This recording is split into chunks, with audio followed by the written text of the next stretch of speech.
Shamaa jirra jirtu akkam jirtanii obboloota koo daawwattootaa fi kabajamtoota maatii Shawaayyee biyya keessaa biyya alaa jirtan hundumti keessanuu nagaa waaqayyoo lafaa fi bakka ta'u isiniin jechaa hundumti keessanuu buna baga nagaan gara mana kiyyaa dhuftanii isiniin jedha har'a waa xiqqoo waliin hojjechuudhaa fi maal jenne maal hojjechuuf hin deema marqaa hojjechuudhaaf nuti bishaan qopheeffadhee daakuu asitti hinjisee qopheeffadhee jira marqaa waliin hojjennu marqaa dhadhaanis immoo qophaa'ee jira waan hunduu qophaa'ee jira amma waliin haa hojjennu isiniin jedha bishaan kiyya dafaa jira shaboo xiqqoo fi zayitiitti godhee dafaa jira na waliin haa hojjennu garuu qabuudhaaf natti hin tolu waan ta'eef walitti deebina.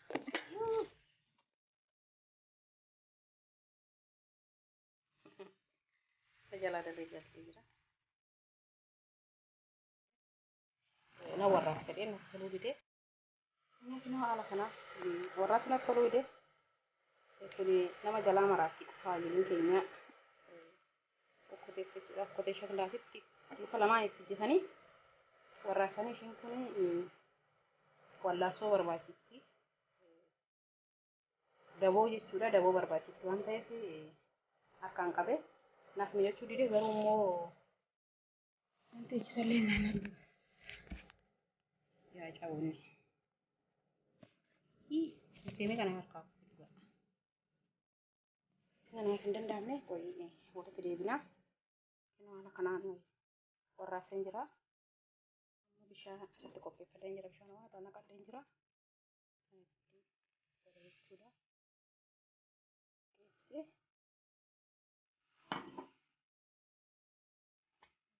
kana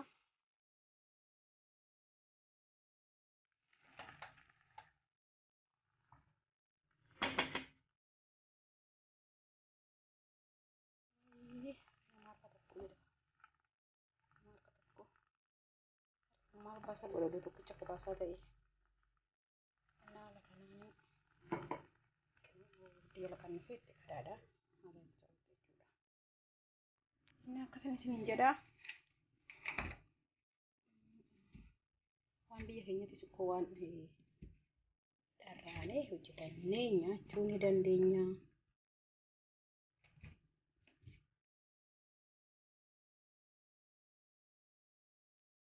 Isiniin jedha mana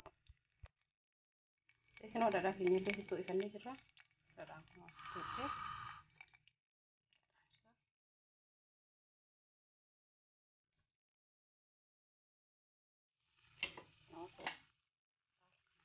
jira.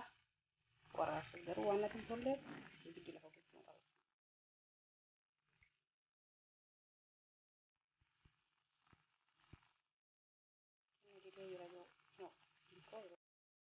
Kana walitti deebinee jirra obboloota koo kun makkaan keenya akkanatti ga'ee jira ba'ee viidiyoo qabu natti hin tolle waan ta'eef.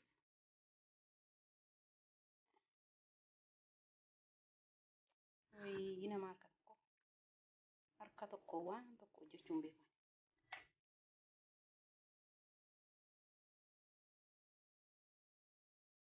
Laakiin haala kanaan qopheeffannee jirra jechuudha. Waan nu barbaachise tokko bakka kamitti hojjennee nyaachuu ni dandeenya. Garuu viidiyoon haala mijaataadhaan waraabne harka tokkoon natti toluu dide.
baay'ee namatti tola dhugaa.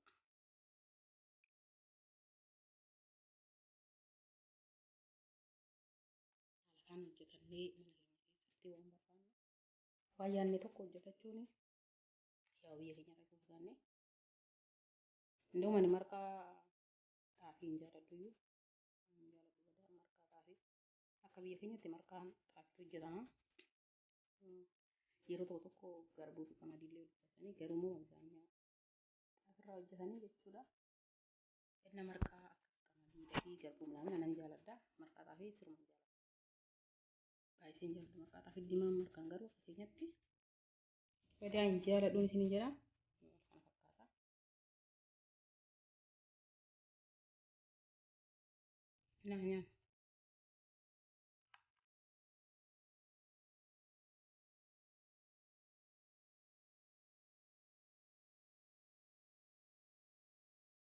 Nyaan. Innaa viidiyoon kiyya kana fakkaataa obboloota koo daawwattoonni koo hundi keessan yoo viidiyoon kun dassin jedhe laayik sheer sabskiraayib gochuudhaan na bira dhaabbadha. Akkasumas immoo bakka dogongorri jiru yaa bakka dogongorri jiru anuu beeka. Dogongorri iddoon hojjedhutti badaa viidiyoon namni jenne waan ta'eef isin hin agarsiifne haala kanaan kun hojjetanii nyaachuu ni dandeenya jechuudha. Baay'ee namatti tola dhugaa.